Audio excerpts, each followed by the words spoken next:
Hello there, it's Christian Youngren with Kaizen Automotive Consulting, bringing you more best automotive practices. Kaizen literally means change for the better, and continuous improvement is what our company is all about. Helping ourselves, helping others, and helping companies change for the better. Now, if this is your first time to our channel, and you want to improve your automotive selling skills, you want to learn how to use psychology to close more car deals, and receive unbiased reviews on dealership product and service companies, make sure you subscribe and then turn on that bell. That way you never miss out on learning anything new. Well, all right then, let's get to work. 3 things that reduce the negotiations on the deal. 1, again, like, listen, believe, and buy. So number 1, we got to get the customer to like us. 2, we've got to prove that to the customer, to the guest, how this product's going to affect their life positively. I've got to prove to Sebastian how the 3rd row is going to be perfect for him and his pit bulls, right?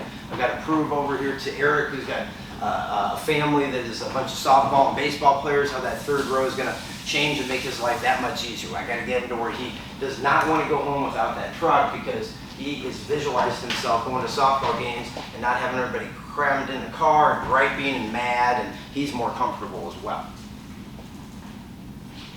And then we said yesterday, the ultimate goal is the best way to work a deal ever is to get a commitment. Okay, get a commitment to purchase is how we want to work a deal. So we want to get that commitment to purchase. Great opportunity for you. So let me walk through it with you, okay? Now, here's the original list of the vehicle. It was right at $26,540. Now that's not what you paid. We talked a lot about you having had the vehicle pre-discounted. So this is the pre-discount. This is the dealer savings, discounts, and incentives, $592. This is the fair market value for your car. We want to buy it for $14,500, leaving us a difference of $11,400 and some change there. Now up here we've got 3 different initial investments, and underneath those we've got the corresponding monthly ownership options. And over here we've got the amount of time that goes with those monthly ownership options. Now, we specifically chose these initial investments and these ownership options because remember when we were talking earlier and we were sitting there and we were doing that, gathering some information, I told you I'd show the best way to buy a car. Well, this is the best way to buy a car in that it helps you realize equity so much quicker, which in turn could increase your trade-in cycles, also can save you thousands in finance charges. Now, it's not the only way to own a vehicle. It's just mathematically been proven the best way. Now, since you're in control of the numbers, just take my pen and circle the one that makes the most sense, and I'll get your car all cleaned up and ready to go. And I guess the only other question would be, were you going to get a water, coffee, or Pepsi? Well, we go ahead and knock out the rest of this paper. Okay? Now, what he might do is object, right? So say you want more for your trade. I want more for the trade. Okay, that's the fair market value for the trade. What were you thinking? Like 2,000 more. Okay, and so if you don't mind me asking, how'd you arrive at that? Well, a buddy of mine was going to buy it for that. Okay, fair enough. Let me ask you this, Jake.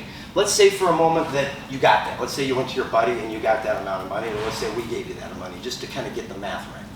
Let's say we got what you wanted for the vehicle. However, we came over here and none of these monthly ownership options work for you, none of them fit into your budget. Would you still be able to take the car home? No. Okay, so now I've sniffed him out and he's a payment buyer. We just did what they call a payment check. That was a little payment check to see if he's really a payment buyer. Now here's my belief. My belief, about 20% of the time he's going to do that. Okay, maybe 20% of the time.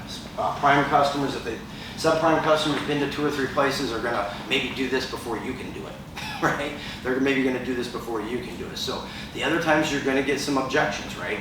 So you will have to learn how to handle objections.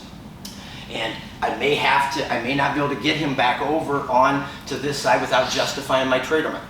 So I might have to do a trade close on him.